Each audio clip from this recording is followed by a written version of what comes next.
Nono ano, professora Selma Fernandes, aula número 10, e o conteúdo que iremos trabalhar é Europa, características físicas, naturais, localização e regionalização. O primeiro tema que a professora vai comentar com os senhores é a localização da Europa. A Europa é um continente situado em 3 hemisférios distintos, ou seja, o setentrional, o ocidental e o oriental. A Europa localiza-se ao oeste da Ásia, ao norte da África, a leste do Oceano Atlântico e ao sul do Oceano Glacial Ártico. A Europa reúne uma média de 50 países, sendo que 2 deles também fazem parte da Ásia, que é a Turquia e a Rússia. A Europa e a Ásia formam, historicamente, continentes distintos. Entretanto, fazem parte de um único bloco de terras emersas, conhecido como Eurásia. Aqui a professora colocou um mapa para vocês da Europa, para você ver quais são os limites do continente europeu. Vamos lá? A oeste, nós temos o Oceano Atlântico, ao norte, o Oceano Glacial Ártico, ao sul, nós temos o Mar Mediterrâneo. E na porção leste, na divisa com a Ásia, nós temos Montes Urais, Rio Ural, Mar Cáspio, Montanha do Cáucaso e o Mar Negro. A regionalização europeia, ela pode ocorrer de 2 formas, tá? O continente europeu, assim como qualquer outra porção do espaço, pode ser regionalizado de diferentes formas, dependendo do critério adotado. Entre os critérios utilizados, podemos considerar o meio natural, por exemplo, e regionalizar o continente de acordo com os diferentes climas ou tipos de vegetação. Para compreender melhor o continente europeu, vamos utilizar 2 modelos de regionalização: político-econômico e o fisiográfico. Regionalização fisiográfica do continente europeu. Esse modelo privilegia a localização espacial no continente europeu. Assim, eles consideram o nível de desenvolvimento econômico, industrial e os aspectos geopolíticos. Por esse critério, o continente é dividido em 5 regiões: Europa setentrional, central, meridional, oriental e ocidental.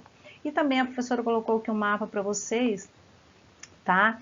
É uma regionalização que vem desde a época da Guerra Fria, que é vermelho, Europa Oriental, azul, Europa Ocidental, que é esse mapa que a professora colocou logo à direita aqui do lado de cima, ok? Aqui tem a regionalização, não é, fisiográfica da Europa. Então tem aqui uma legenda e só você comparar, ok? Europa do Sul ou Mediterrâneo, Europa Ocidental e Central, Europa Oriental ou de Leste, Europa do Norte ou Nórdica, ok? Os climas, quais são os climas predominantes da Europa?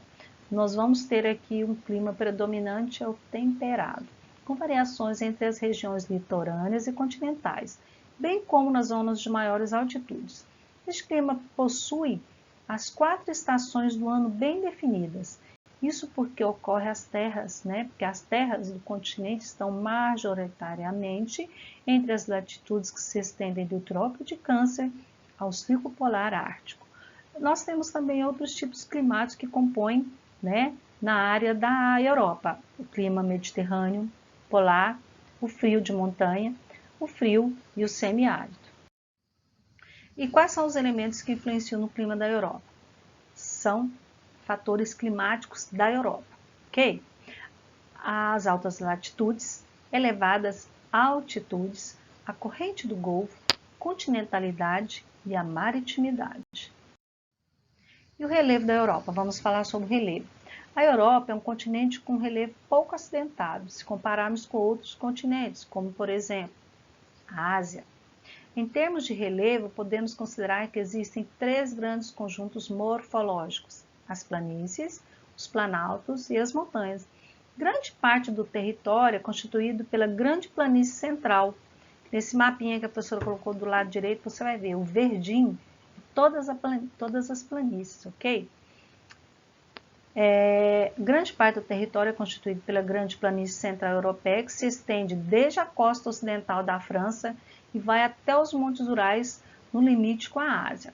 Os planaltos localizam no interior da Europa, principalmente ao sul da Grande Planície Europeia. Nesta zona planáltica, destacam-se alguns relevos muito antigos, de formas arredondadas e pouco elevados, ok? Nós temos também a rede hidrográfica bem destacada no continente europeu. Ela é bem densa. Os rios são utilizados para algumas finalidades, como para a pesca, abastecimento, produção de energia, irrigação, navegação e constituem importantes eixos de integração entre os países. Os rios que se destacam, Rio Volga, Reno, Danúbio, Rio Tejo, Rio do Pó, Rio Sena, são países que vão ser também, né, destacados na Europa por sua influência. Problemas ambientais. O intenso uso dos recursos naturais e as altas taxas de industrialização e urbanização acarretam no continente europeu alguns problemas ambientais, não é? Como emissão de gases, o desmatamento, o descarte de resíduos sólidos, descarte de resíduos nucleares e a poluição atmosférica.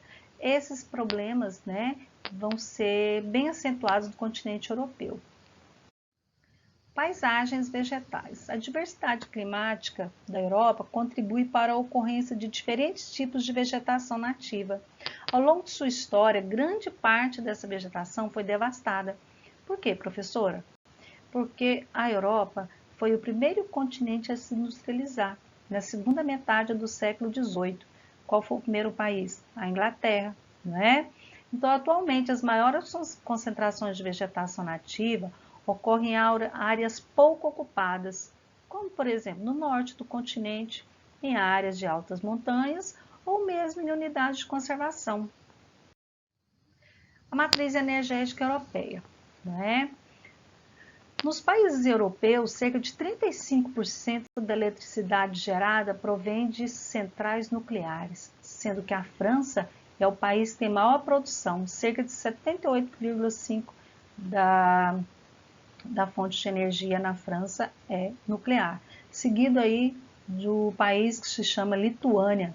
Esse é 70% do uso, ele usa predominantemente, né, a fonte energética nuclear. O uso da energia nuclear foi antes uma opção política do que tecnológica em decorrência do preço do petróleo, que disparou na década de 70. Além disso, ela é considerada uma fonte limpa de energia, isto é, não há liberação de gases ou resíduos poluentes. Porém, depois do desastre nuclear na usina japonesa de Fukushima, no ano de 2011, que causou a liberação de substâncias radioativas no ambiente, muitos países europeus decidiram reduzir a geração de energia atômica e até mesmo desativar algumas usinas, ok? A importação de fontes de energia. Um dos maiores problemas da Europa é a dependência em relação aos seus poucos fornecedores de petróleo e gás natural. Basicamente, a maior parte de suas importações de gás vem da Rússia, que possui grande parte de seu território no continente asiático. E o petróleo é proveniente da Líbia e da Rússia. Tá? Aqui também a professora colocou, né, a questão das cidades inteligentes, um novo modo de viver. O que são as cidades inteligentes? São aquelas que se voltam para o crescimento econômico sustentável e para a prosperidade de seus cidadãos, tornando-se cada vez mais conectadas e automatizadas, ok?